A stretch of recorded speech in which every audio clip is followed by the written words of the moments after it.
Olá, me chamo Elias, sou discente de licenciatura em Física do IFBA Paulo Lauro de Freitas. Hoje vou retratar sobre o assunto radioatividade e fissão nuclear sob a ótica da disciplina História e Filosofia das Ciências, coordenada pela professora doutora Rafael Silva, no qual busca-se uma contextualização histórica do conteúdo e utilização de simulador FET no procedimento experimental. Como tópicos desta aula, trabalharemos a contextualização histórica do conteúdo de radioatividade e fissão nuclear, o conceito de radioatividade e como ela se apresenta. E dentro da radioatividade, estudaremos os decaimento alfa e beta. Dentro do conteúdo de fissão nuclear, trabalharemos tanto o conceito quanto os teóricos que contribuíram para o conhecimento. Desde a sua descoberta, a radioatividade desperta o interesse da comunidade científica e de cidadãos comuns, pois sua invisibilidade e seu poder intriga e espanta muitos. Uma poderosa emanação invisível capaz de ionizar e causar queimaduras de pele, impressionar chapas fotográficas, atravessar diversos materiais, inclusive o corpo humano. A iniciação dos estudantes do ensino médio do conteúdo de radioatividade se torna um pouco complexo por não ser tangível. Faz-se necessário a inserção de elementos históricos e com a discussão de teóricos que contribuem para a construção do conhecimento e estimular o interesse e a fim de estimular o interesse dos alunos no conteúdo. Utilizou-se também a plataforma FET, uma atividade experimental em que os alunos possam vivenciar o fenômeno da radioatividade de forma interativa, a fim de ser uma ferramenta facilitadora do conhecimento. O que se sabe sobre a física atômica? Pois bem, existem várias partículas elementares menores que os átomos, algumas delas constituintes do próprio átomo. A maior parte do átomo é vazia de matéria. Existem átomos que se transformam espontaneamente em átomos de outros elementos, pela emissão de partículas ou radiação pelos núcleos atômicos. Os átomos de um elemento podem ser transmutados em átomos de outros elementos através de meios artificiais, se bombardeados por partículas alfa, beta e gama. Os átomos de certos elementos podem ser fragmentados em dois ou mais elementos de menor massa atômica, quando bombardeados por nêutrons. Esse fenômeno é chamado de fissão nuclear. Os átomos de elementos leves, submetidos a altíssimas temperaturas, podem sofrer o processo de fusão nuclear, onde dois núcleos se fundem, transformando em um núcleo de massa maior. A radioatividade foi descoberta pelos franceses a Henri Becquerel e Pierre Curie e a polonesa Marie Curie. O físico Henri Becquerel descobriu que sais de urânio emitem raios com capacidade de penetrar matéria sólida. O casal Marie e Pierre começaram a investigar o urânio. Eles foram os primeiros a cunhar a palavra radioatividade.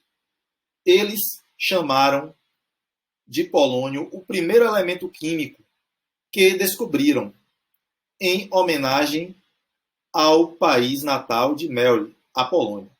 Em 1903, Pierre e Marie dividiram o Prêmio Nobel de Física com Henri Becquerel pelos seus trabalhos sobre radioatividade. Mas então, o que é radioatividade? Radioatividade é um processo em que a emissão de raios constitui alterações muito drásticas no átomo, não resultante de alterações do estado de energia do átomo, mas sim alterações que ocorrem no núcleo. Durante o processo radioativo, há um decaimento do núcleo atômico, chamado de decaimento radioativo. Nesta figura, podemos observar o decaimento o decaimento radioativo de partículas alfa, de partículas beta e de partículas gama. O decaimento alfa e beta, trabalharemos logo a seguir. Decaimento alfa. O núcleo instável emite uma partícula alfa, que é um núcleo de hélio. É emitida uma partícula alfa com 2 nêutrons e 2 prótons, constituindo o núcleo do átomo de hélio. Essa emissão da partícula alfa irá gerar uma mudança na carga nuclear, isto é, o que chamamos de transmutação. Temos aqui um exemplo do decaimento polônio-211 em chumbo-207. Vamos dar aqui uma olhadinha aqui no simulador FET para verificarmos como isso acontece. Aqui nós temos o simulador FET. Então eu busquei aqui pausar para a gente poder verificar de uma melhor forma, né? Aqui nós temos 2 nêutrons e 2 prótons. Esse daqui, ó, não sei se vocês estão verificando aqui, a setinha aqui que eu estou apontando, esse daqui é o átomo de hélio.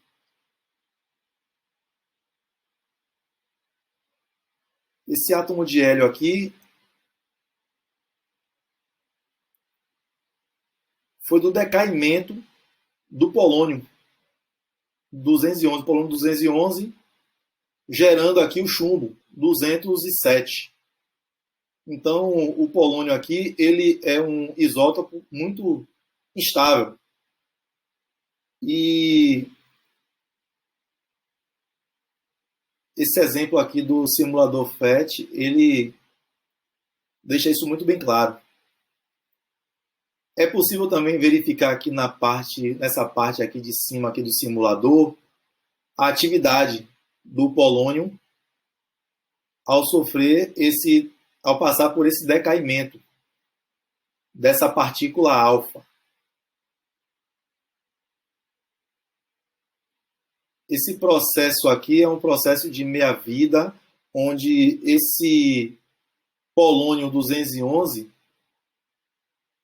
ele, em um determinado tempo, ele terá a metade, a metade da quantidade radioativa que ele tinha inicialmente. Ok? Vamos aqui para o próximo slide agora.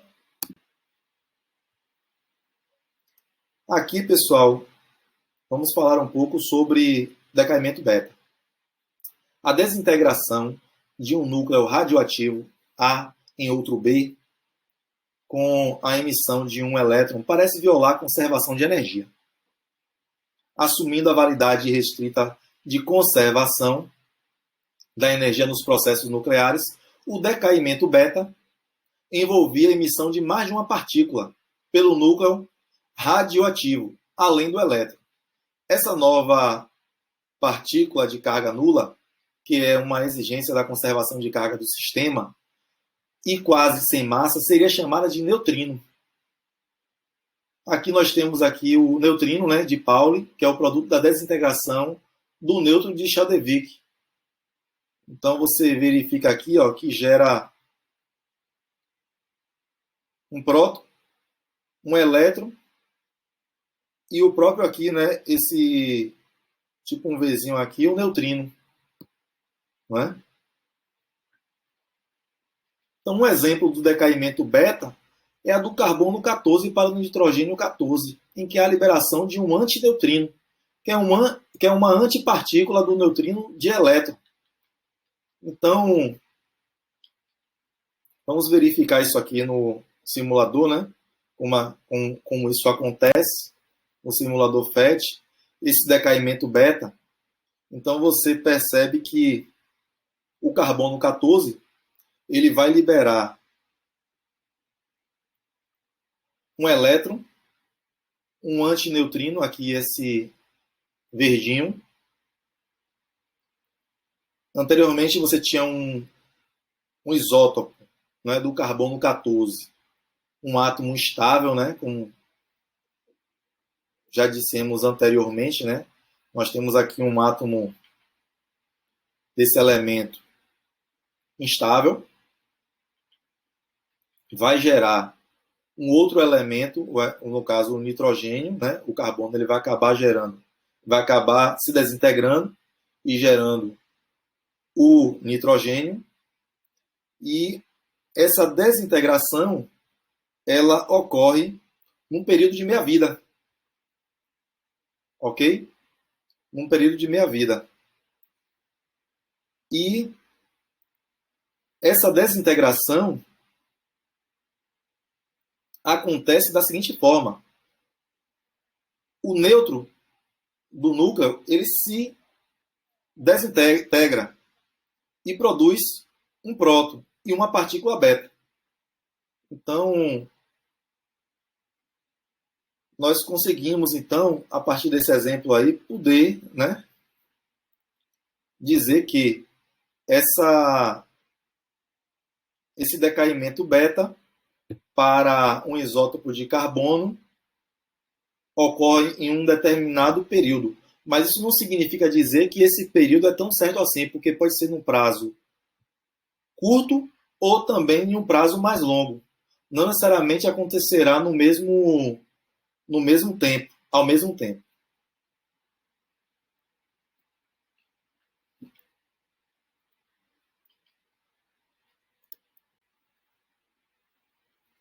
Então, pessoal, chegamos aqui a esse momento aqui que vamos falar um pouco sobre a fissão nuclear, né?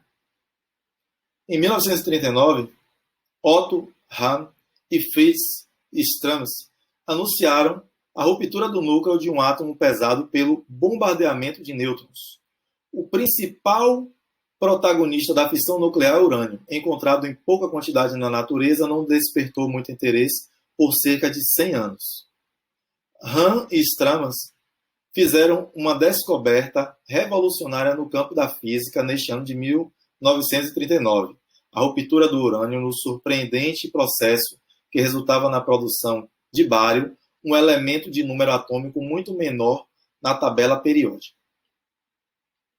Lise Messier e Otto Frisch mostraram como o núcleo pesado pode dividir em outros mais leves, conservando a carga do sistema. Naturalmente, a liberação de nêutrons torna possível o aproveitamento de uma vasta quantidade de energia liberada na fissão do urânio na forma de uma reação em cadeia.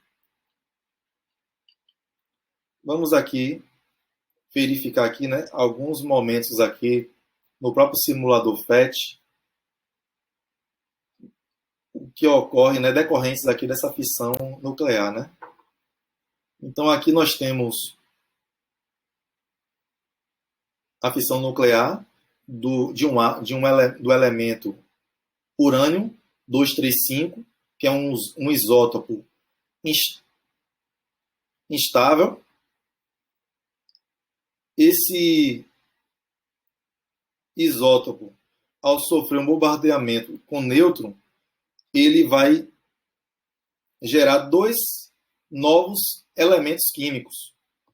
Como eu disse anteriormente, né, seria o bário e o outro seria o criptônio, de massas diferentes. E haverá aqui, nós podemos verificar aqui, três nêutrons aqui liberados. Então, aqui um exemplo, né, de fissão nuclear. Okay? Aqui nós temos uma reação em cadeia do urânio 235. À medida que o urânio 235 você tem núcleos, né? Novos núcleos são formados, você verifica que alguns urânios, né,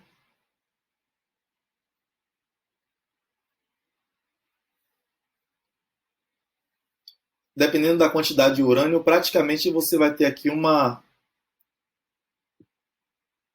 essa reação ela deve dar continuidade até você não ter mais urânio 235 aqui, para que essa reação ela possa gerar ainda mais energia. E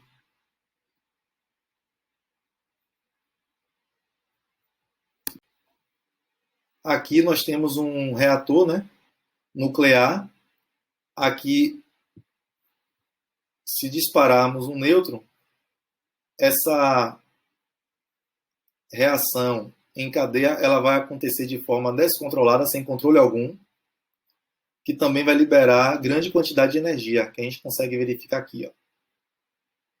A energia de saída, a energia produzida aqui. Aqui são os gráficos de energia.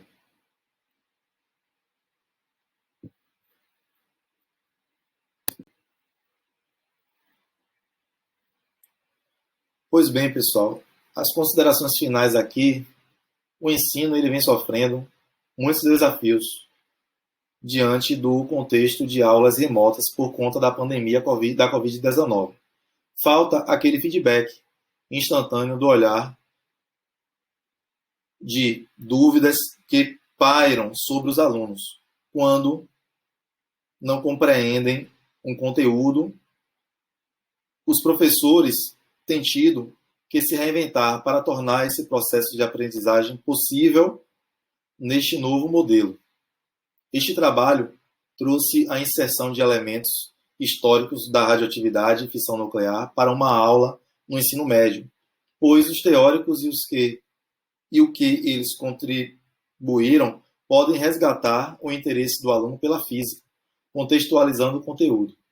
Neste trabalho também foi utilizada a plataforma experimental FET para enriquecer o conhecimento dos alunos através da experimentação dos fenômenos de radioatividade e fissão nuclear, sendo facilitadora do processo de ensino-aprendizagem. Obrigado a todos. Aqui segue meu e-mail. Caso queiram que eu disponibilize esses slides, é só enviar um e-mail para mim que eu repasso. Obrigado. Novamente, obrigado.